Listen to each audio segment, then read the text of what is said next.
Hello everybody, and welcome to this week's issue of Toronto Performance Newsletter. Today's performance tool is going to be the side squat. And there are two basic variations of this.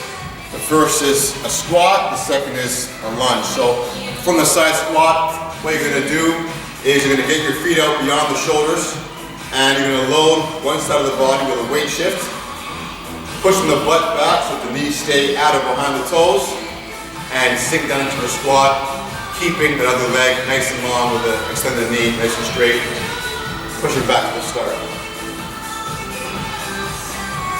The other variation, which is a lunge, is the same idea, except that it's a bit more advanced, and that after you squat down and have that weight shift, you'll push off the floor and actually leave the ground.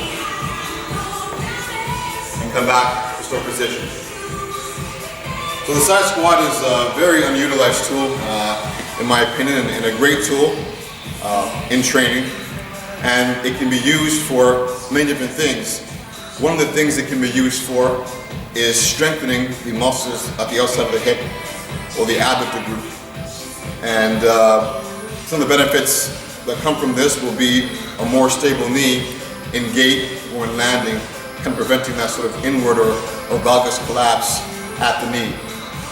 The other thing it can be great for is improving mobility.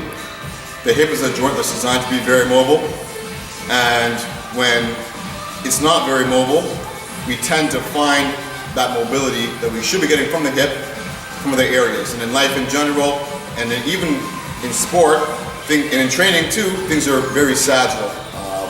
We don't get a lot of side-to-side movement necessarily, and the hip doesn't get to express itself in other ranges of motion or in other planes of motion.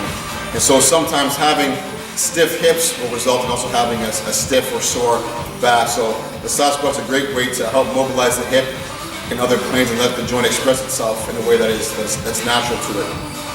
Not just the hip though, it also helps to mobilize the groin. I spoke about this in issue before, the importance of working on mobilizing the proximal or the close to the hip fibers of the groin. That's the inside of the leg.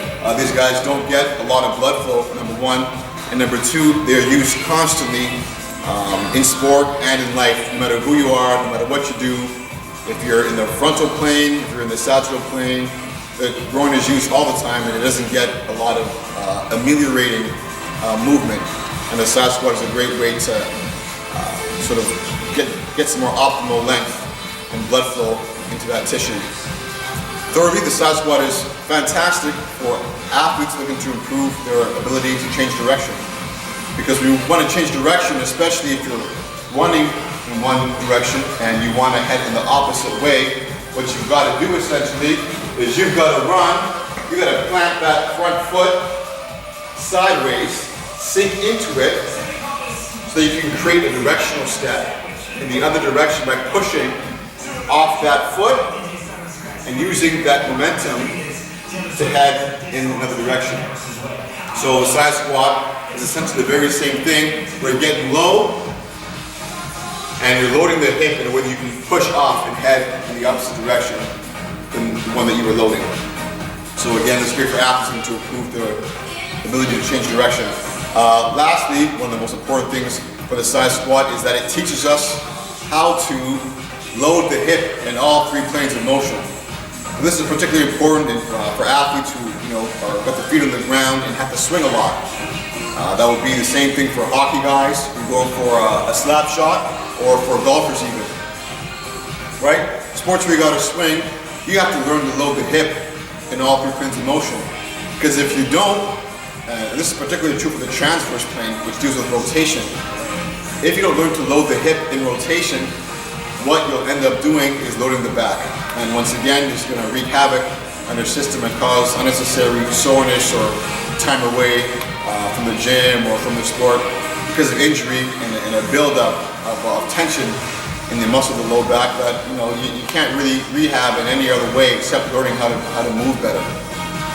And so with the side squat, we get loading in all three planes because there's a little bit of hip flexion, which is the sagittal plane. There's that weight shift that we talked about going off to the side, that's the frontal plane. And then lastly, once you're down there, you're going to actually rotate the hip. For example, in in a med ball toss.